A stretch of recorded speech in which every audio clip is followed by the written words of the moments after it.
Imagine this. You're a world-renowned opera singer. Royalty applauds you. Critics call you a genius. Your voice can silence 1,000 people with a single note. And then, in one devastating moment, mid-performance, your voice cracks and never recovers. What would you do? Would you accept a lesser career? Teach? Retire quietly? Or would you do what Carlo Balzani did? Vanish completely, erase your identity, and spend your final years as a nameless beggar walking the frozen roads of France. This is the true story hidden inside Hector Malot's 1,878 masterpiece, Sans Famille, or as English readers know it, Nobody's Boy. Most people remember it as a heartwarming children's tale about an orphan named Rémi and his kind mentor, the street musician Vitalis. But what most readers miss, what even Rémi himself doesn't discover until it's too late, is that Vitalis is not who he appears to be. Today, we're diving deep into one of literature's most heartbreaking secrets, the tragic double life of Vitalis, the white-haired performer with 3 dogs and a monkey, who once stood on the greatest stages in Europe as Carlo Balzani, a name that made audiences weep and critics bow. This isn't just a character backstory. It's a meditation on pride, shame, identity, and the question that haunts every artist. If you lose your talent, do you lose yourself? So who was Vitalis before he became Vitalis? Why did a celebrated opera star choose poverty over a diminished career? And what does his secret identity reveal about the dark side of fame, the weight of reputation, and the true meaning of redemption? By the end of this video, you'll never read Sans Famille the same way again, because once you understand who Vitalis really was, every moment he shares with Rémi becomes not just touching, but absolutely devastating. Let's uncover the man behind the mask. When we first meet Vitalis in Sans Famille, something immediately feels off. Yes, he's a street performer. Yes, he's poor, traveling France's back roads with performing animals. But there's a refinement to him that doesn't quite match his circumstances. Malot describes him with long white hair falling to his shoulders, a tall felt hat decorated with green and red feathers, and a sheepskin coat worn inside out. He sits with an almost statue-like calmness, chin resting on his hand, resembling, as the narrator says, one of the wooden saints in a village church. This isn't how beggars typically carry themselves. There's dignity here, control, something aristocratic hidden beneath the poverty. And then there's his relationship with his animals. 3 dogs, Capi, the poodle, Zerbino, and Dolce, plus Jolicoeur the monkey. But watch how Vitalis interacts with them.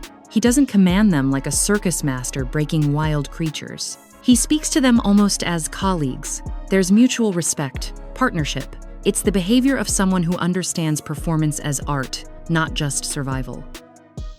His musical skill gives him away even more. Vitalis doesn't just play the violin, he plays it brilliantly.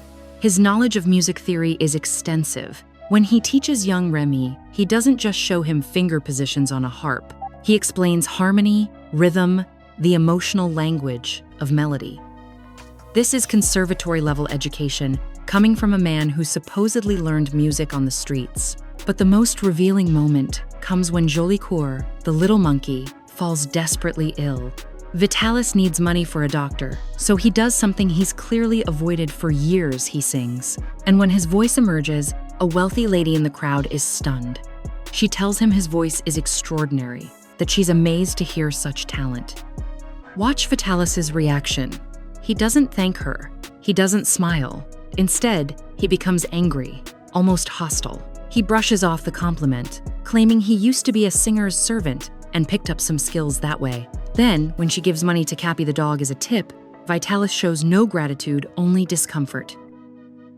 Why would a starving street performer react with anger to praise? Why such defensiveness, unless that praise touches something painful, something he's spent years trying to bury? There's another clue most readers miss. When Rémi is temporarily left with Garofoli, that cruel padrone who enslaves children, Garofoli speaks about Vitalis with unusual deference. He doesn't call him that old street performer. There's a recognition in his voice, a knowledge of who this man once was. It's the same way someone might speak about a disgraced nobleman or a fallen priest, with that particular mix of pity and respect reserved for people who've tumbled from great heights. Throughout the novel, Vitalis teaches Rémi far more than performance skills. He teaches him how to read, how to speak properly, how to carry himself with dignity even in degradation. He instills in this orphan boy a sense of self-worth that has nothing to do with wealth or status. Where did a street musician learn to cultivate such refinement? How does someone living hand-to-mouth possess this kind of educational sophistication? The answer, of course, is that he doesn't. Street musicians don't have conservatory training. Beggars don't speak like educated gentlemen. Performers who learned their craft in poverty don't teach with the patience and methodology of a master instructor. Vitalis isn't who he claims to be. Every refined gesture, every moment of musical brilliance, every flash of wounded pride when his talent is acknowledged, these are fragments of another life bleeding through. A life he's desperately trying to keep hidden, even from himself. So who was this man before he became Vitalis? And what could possibly drive someone to bury their entire identity so completely that they'd rather die anonymous than reveal their past? That's what we need to understand next. The truth comes in the cruelest possible way after Vitalis can no longer hear it. Picture this. Vitalis and Rémi are caught in a massive snowstorm. They're homeless, penniless, trapped in freezing temperatures with nowhere to shelter. In those final hours, Vitalis does what he's done throughout the novel. He protects the boy. He wraps Rémi in his own coat, uses his body as a shield against the wind. When rescuers finally find them, Rémi is unconscious but alive. Vitalis is dead. And only then does the mystery unravel. The police, trying to identify the body, search through Vitalis's belongings. They find documents, papers carefully hidden away, and suddenly, this nameless street performer has a history. The authorities track down someone who knew him, Garofoli, that padrone who'd recognized something in Vitalis all along. Garofoli reveals what Vitalis spent years concealing. This wasn't just some wandering musician. This was Carlo Balzani. The Carlo Balzani, a celebrated Italian opera singer who once performed in Europe's greatest theaters. Let that sink in. The man who died protecting an orphan in a snowstorm, who spent his final years begging for coins with trained dogs. This man once stood on stages where nobility paid fortunes just to hear him sing. So what happened? How does someone fall that far? Carlo Balzani's story is almost operatic in its tragedy. He was at the peak of his career, performing before packed houses, his name synonymous with vocal excellence. And then came the performance that destroyed everything. Mid-song, in front of a full audience, his voice failed. Not gradually, suddenly. Witnesses described it as a crack, a break, like something inside him had shattered. The cause was medical, an illness he'd ignored, probably a throat infection he'd tried to sing through. By the time he sought treatment, the damage was permanent. His vocal cords were ruined. The voice that had made him famous was gone. Now, here's where you need to understand 19th century opera culture. Opera singers weren't just performers, they were gods. The celebrity worship we see today with movie stars and pop singers, that existed then, but amplified. A great tenor could command astronomical fees. Critics wrote about them in reverent, almost religious language. Audiences would throw flowers, jewelry, sometimes even faint during performances. But this worship came with a dark side. There was no graceful exit, no concept of retirement with dignity. An opera singer who lost their voice didn't step down to become a teacher or a theater director. They simply ceased to exist in that world. The same critics who'd called you a genius would mock you as a has-been. The audiences who'd wept at your performances would gossip about your decline. Carlo Balzani faced an impossible choice. Accept a diminished existence, maybe sing in lesser venues, watch his reputation crumble slowly, become an object of pity in the very world that once worshipped him, or disappear entirely. He chose disappearance. He chose to kill Carlo Balzani completely. No farewell performances, no announcements. He simply vanished from Italy, let everyone assume what they wanted, and reinvented himself as Vitalis, a French street performer with no past, no connections, no former glory to haunt him. Think about what that means. He didn't just change his name, he buried his entire identity. Every time someone praised his musical skill, he had to deflect it, lie about it, make sure no one looked too closely. That moment when the wealthy lady complimented his singing, that wasn't just discomfort, that was terror. Terror that someone might recognize the voice, might connect this beggar to the famous Balzani. For years, he lived this double death, dead to his old world, barely surviving in his new one, training dogs and monkeys to perform tricks, sleeping in barns, begging for coins, all while carrying the knowledge of what he'd once been. And the most devastating irony? In those final years with Rémi, teaching this foundling boy about music and dignity and perseverance, Carlo Balzani became something he'd never been at the height of his fame. He became a father. He found purpose. He created a legacy more meaningful than any ovation. But he died believing he was a failure.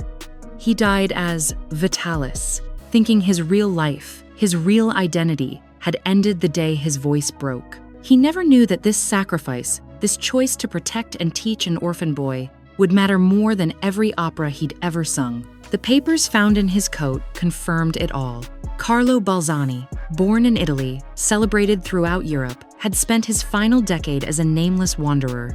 And only after he was frozen in the snow, after he'd given his last breath protecting someone else's child, did the world learn who he really was. The question is, which identity was real? The celebrated Carlo Balzani? Or the humble Vitalis who died for a boy who wasn't even his own son? Maybe they were both masks, or maybe, in losing everything, Carlo Balzani finally discovered who he actually was. So there it is, the secret revealed. Carlo Balzani, the celebrated tenor, becomes Vitalis, the street beggar. A man who once made audiences weep with his voice, dies protecting a child in a snowstorm. His true identity discovered only when it's too late for him to know he mattered. But here's the real question. Why does this revelation hit so hard? Why did Malot structure the story so that we and Rémi only learn the truth after Vitalis is gone? This isn't just clever plotting. This is the heart of what Famille is actually about. Because Carlo Balzani's hidden identity isn't just a tragic backstory, it's a mirror. It's a meditation on pride, identity, and the question that haunts every human being. If you lose what made you special, do you lose yourself? Let's dig into why this secret matters, not just to the plot, but to the soul of the entire novel. So why does this secret matter? Why did Malot hide this devastating backstory until after Vitalis's death? Because Carlo Balzani's fall isn't just a plot twist. It's the novel's deepest meditation on pride, identity, and what it means to truly live. Let's start with the obvious: pride. Carlo Balzani chose homelessness over humiliation. He'd rather beg for coins than sing in smaller venues. He'd rather freeze to death as a nobody than live as a diminished somebody. That's not nobility, that's toxic pride, the kind that destroys you. But here's what makes it complex. We understand it, don't we? Imagine spending decades perfecting a craft, becoming the best at what you do, having thousands worship your talent, then losing it. Not through laziness or vice, but through illness, something beyond your control. How do you accept that? How do you stand in front of people who once called you a genius and let them see you as ordinary? Balzani couldn't. His identity was so fused with his voice that when the voice died, he believed the man died too. So he staged his own death, not literally, but symbolically. Carlo Balzani ceased to exist, and in his place, Vitalis was born. Now here's where Malot's genius shows. Because Vitalis, this invented identity, this mask becomes more real than Carlo Balzani ever was. As Balzani, he was celebrated but alone. As Vitalis, he was poor but purposeful. He found something the opera star never had: a son. Not biological, but chosen. A boy who needed teaching, protection, love. Think about their relationship. Vitalis doesn't just teach Rémi how to perform, he teaches him dignity, how to endure poverty without losing self-respect, how to find beauty in hardship, how to be kind to animals, loyal to friends, honest in dealings. These aren't the lessons of a failed artist bitter at the world. These are the lessons of someone who's learned wisdom through loss. The irony cuts deep. Carlo Balzani achieved his greatest performance not on a stage, but in that snowstorm. His final act wasn't singing, it was sacrifice. Wrapping Rémi in his coat, using his body as a shield, dying so a child could live. That's the aria no audience ever heard. That's the moment when the selfish artist finally became the selfless father. And it mirrors Rémi's journey perfectly. Both characters are sans famille, without family. Rémi is a foundling searching for origins. Vitalis is a man who erased his origins. But both discover the same truth. Family isn't what you're born with. It's what you build through love and sacrifice. This is why Vitalis' secret must remain hidden until his death. If Rémi had known earlier, the dynamic shifts. The boy might have felt intimidated, unworthy, conscious of learning from greatness. But Vitalis didn't want to be great. He wanted to be useful. He wanted to matter in a way that had nothing to do with applause. There's also a darker reading here. Vitalis' inability to exist between extremes, opera, god, or street beggar, nothing in between, reflects 19th century class rigidity. You couldn't just step down gracefully. Society didn't allow intermediate spaces. You were either at the top or the bottom, and any fall was total. But Malot seems to suggest this rigidity was internal as much as external. Balzani's pride wouldn't let him accept diminishment. He'd rather disappear than be seen as less than. That pride killed him just as surely as the snowstorm did. Yet in killing Carlo Balzani, he birthed something better. Vitalis represents what Balzani could never be: humble, generous, focused on others rather than self. The artist became the teacher. The celebrity became the father. The man who lived for applause learned to live for someone else entirely. And that's the tragedy Rémi carries forward. By the novel's end, when Rémi ensures that Carlo Balzani's name is posthumously honored and remembered, he's completing his teacher's redemption. The name that Balzani tried to erase gets restored, but on different terms. Not as the great tenor, but as the great teacher. Not as the man who had everything, but as the man who gave everything. The question Malot leaves us with is haunting. Which life was real? The decades of fame as Carlo Balzani, or the final years of poverty as Vitalis? Which identity was the mask, and which was the man? Maybe they were both performances. Or maybe, and this is what makes the story profound, maybe Carlo Balzani spent his whole life performing for others, and only as Vitalis did he finally perform the role he was meant for. Not entertainer, but father. Not genius, but guide. Not star, but servant. In losing his voice, he found his purpose. In erasing his name, he created his legacy. And in dying for a child who wasn't his, he finally became who he always should have been. That's not just symbolism, that's transformation. And it's why this hidden identity transforms Sans Famille from a children's adventure into something far more powerful. A story about how we become who we really are only when we stop trying to be who we think we should be. Now, you might be thinking, this is a beautiful character study, but why did Malot create this specific backstory? Why an opera singer? Why this particular fall from grace?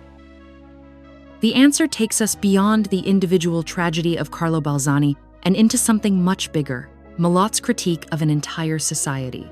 Because Vitalis's hidden identity isn't just about one man's pride. It's about the machinery that creates, worships, and destroys artists. It's about 19th century Europe's toxic relationship with fame itself. Let me show you what Malot was really doing here. Here's what most readers miss. Hector Malot didn't pull this story out of thin air. He was writing in 1878, at the height of Europe's industrial transformation, and he'd done his homework. Before writing Sans Famille, Malot spent months traveling, interviewing street musicians, particularly the Italian performers who wandered France's roads. And here's the connection. Many of those real street musicians were failed artists. The novel was directly inspired by the harpists from Viggiano, a small town in southern Italy.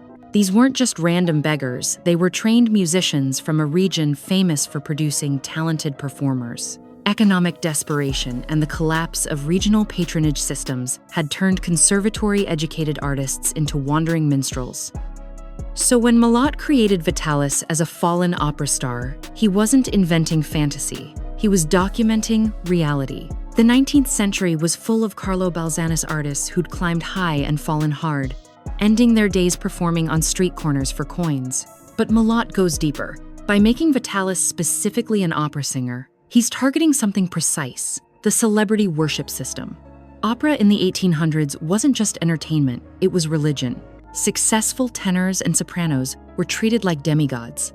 They commanded fees equivalent to modern sports stars. Critics wrote about them in rapturous, almost erotic language. Entire cities would shut down for a premiere. This created a brutal binary. You were either a god or nothing. There was no middle ground, no graceful decline. An aging opera singer couldn't just take smaller roles the way an actor might today. The fall from the top was total and absolute. And Malot is asking, what kind of society creates this system? What kind of culture builds people up so high that the only direction left is destruction? Look at the structure of the novel itself. Everyone in Famille is displaced. Rémi is abandoned. Mother Barberin loses her son. The Aquin family is scattered by debt. Mattia is separated from his sister. And Vitalis, the teacher, the guide, the father figure, he's the most displaced of all. A man so thoroughly exiled from his former life that he had to erase his name to survive. Malot's message is clear. This isn't just about individuals failing. This is about a society that creates these failures. The same industrial capitalism that's building railroads and factories is also grinding up human lives, turning children into mine workers, families into commodities, and celebrated artists into homeless beggars. There's another layer here too. Vitalis represents what happens when art becomes commerce. As Carlo Balzani, he was a product. His voice was a commodity to be bought and sold. When that commodity broke, he had no value. The system had no place for him. But as Vitalis, teaching Rémi, he discovers what art actually is. Not performance for applause, but communication of beauty and meaning. Not product, but gift. The street musician teaching a foundling boy to play the harp that's art in its purest form. No tickets, no critics, no commerce. Just the transmission of something valuable from one human to another. This is why the revelation of Vitalis's identity can't come until after his death. Because if Rémi knew he was learning from Carlo Balzani, the opera star, the relationship becomes contaminated by that celebrity worship system. But learning from Vitalis, the nobody, that's pure.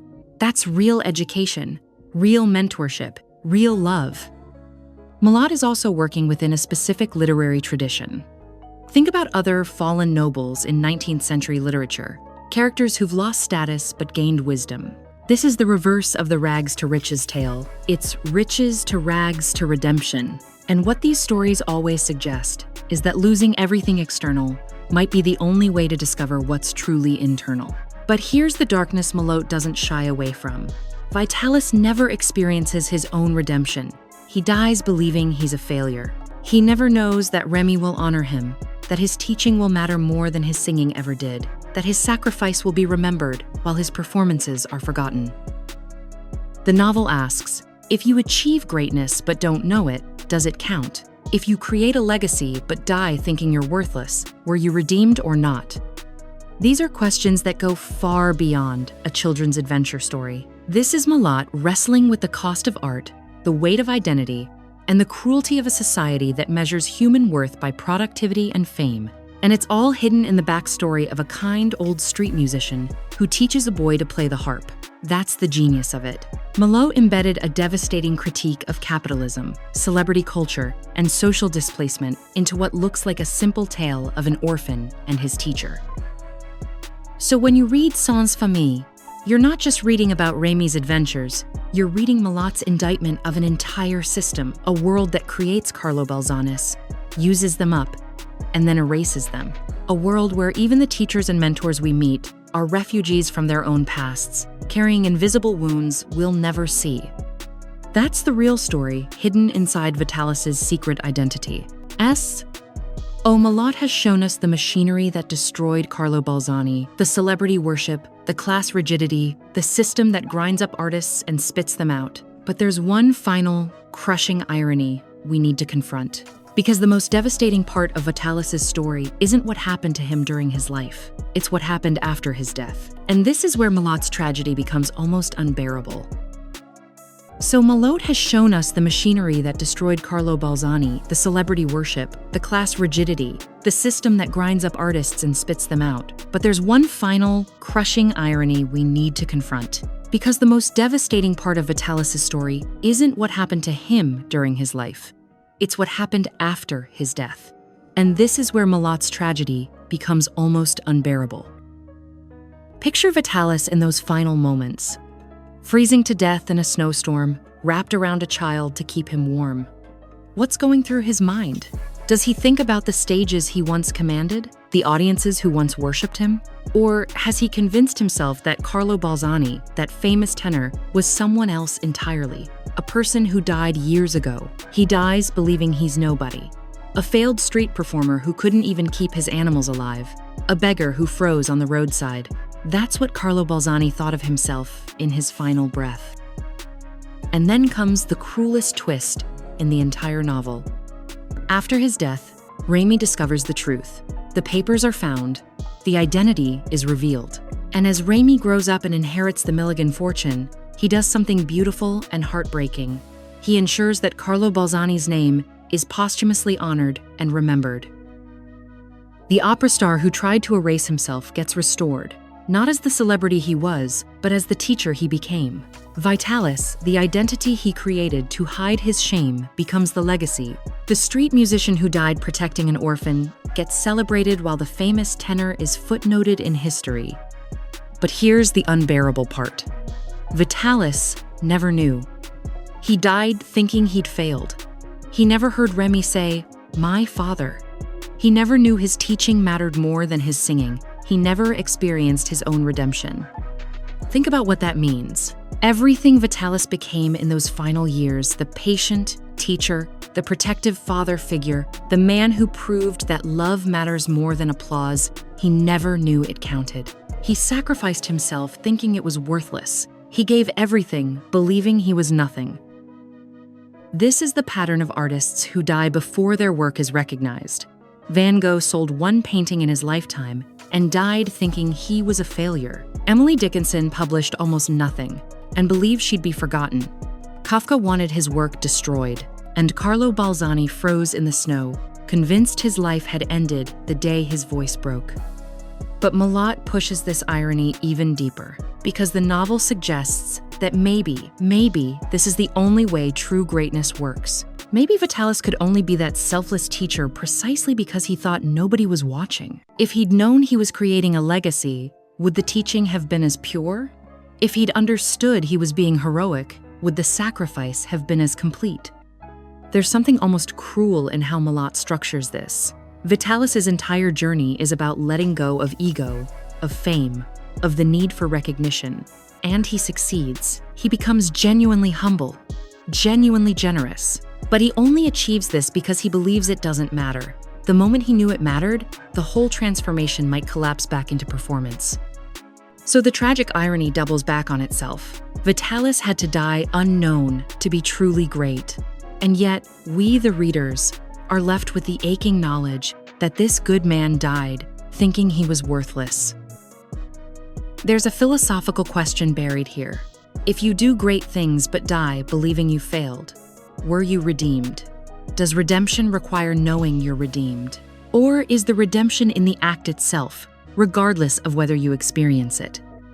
Malot doesn't answer. He just shows us Rémi, years later, standing at some memorial or speaking Vitalis's name with reverence, honoring the man who saved him. And we feel the gap, the unbridgeable distance between what Vitalis was and what Vitalis knew he was.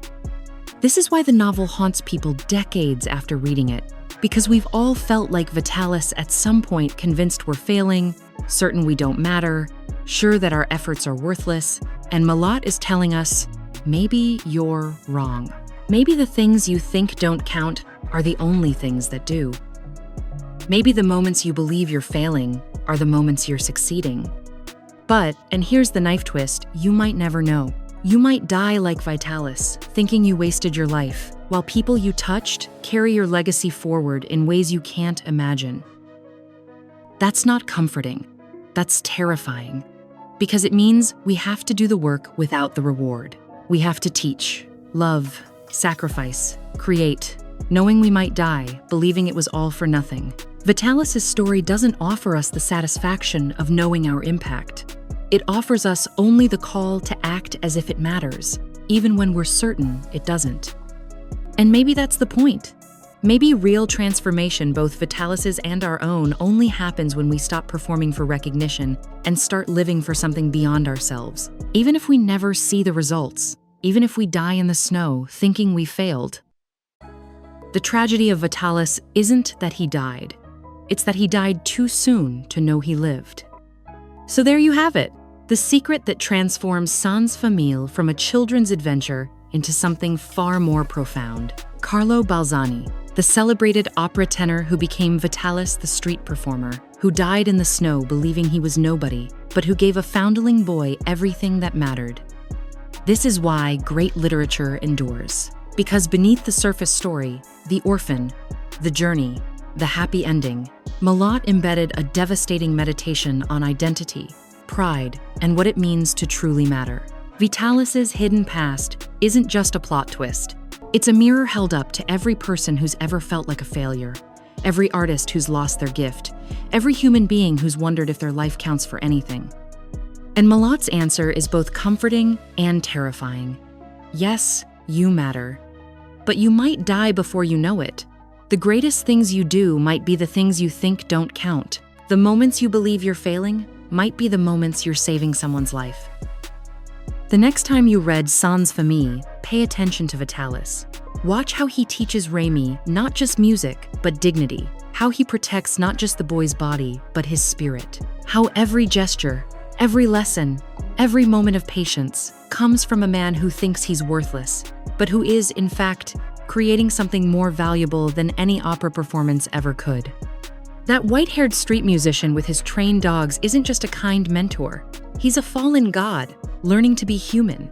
He's a celebrity, discovering what real love looks like. He's Carlo Balzani finally becoming who he was meant to be, not by recovering his voice, but by using what remained to lift someone else up. And perhaps that's the hidden message Malot left for us.